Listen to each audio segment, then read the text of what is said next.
Doctor साहब, आपसे पूछना चाहूँगी कि बजट पहले पेश किया गया है केपी की जानिब से, और उनका ये कहना है, अब वफाक की जानिब से ये कहा जा रहा है कि ये सियासी पॉइंट स्कोरिंग है। आपको लगता है कि केपी हुकूमत यहाँ पर सियासत कर रही है?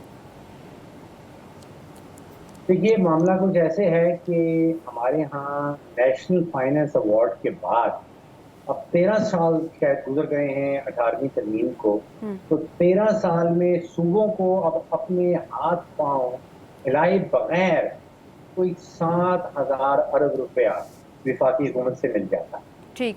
अब अगर आपका पेट भर गया है, आपने कोई कोशिश नहीं करनी, आपने कोई हाथ पैर नहीं मारने अपना रेवेन्यू इकट्ठा करने के लिए, तो फिर बाकी आपके पास बचा क्या है सियासत के अलावा। तो ये मुझे एक बहुत बड़ी कमजोरी नजर आती है, ना सिर्फ खैबर पख्तूनख्वा के हवाले से, बल्कि बाकी सूबों के हवाले से भी, कि उनके ऊपर जिम्मेदारी कोई भी नहीं है और पैसा उनको घर बैठे विफाकी हुकूमत जो है वो नेशनल फाइनेंस अवार्ड के तहत उसको लाजमी आईनी तौर पे देना पड़ता है। तो केपी को भी मुफ्त का पैसा मिलता है, हाथ पांव हिलाना नहीं पड़ता, तो सही। वो सिर्फ सियासत उनके पास जो है वो बची। लेकिन एक चीज में, वो एपेक्स कमेटी का जो आपका पहला वाला सवाल था, देखिए, SIFC जो बनाई गई थी उसके दो बुनियादी मकासद।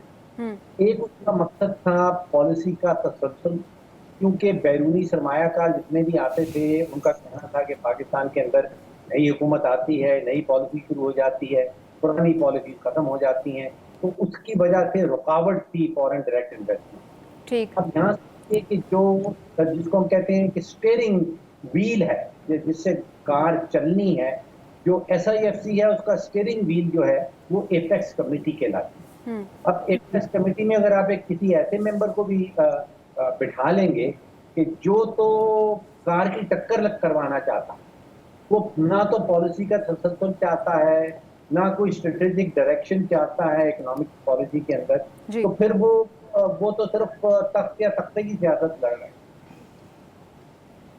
जी, बिल्कुल सही कह रहे हैं।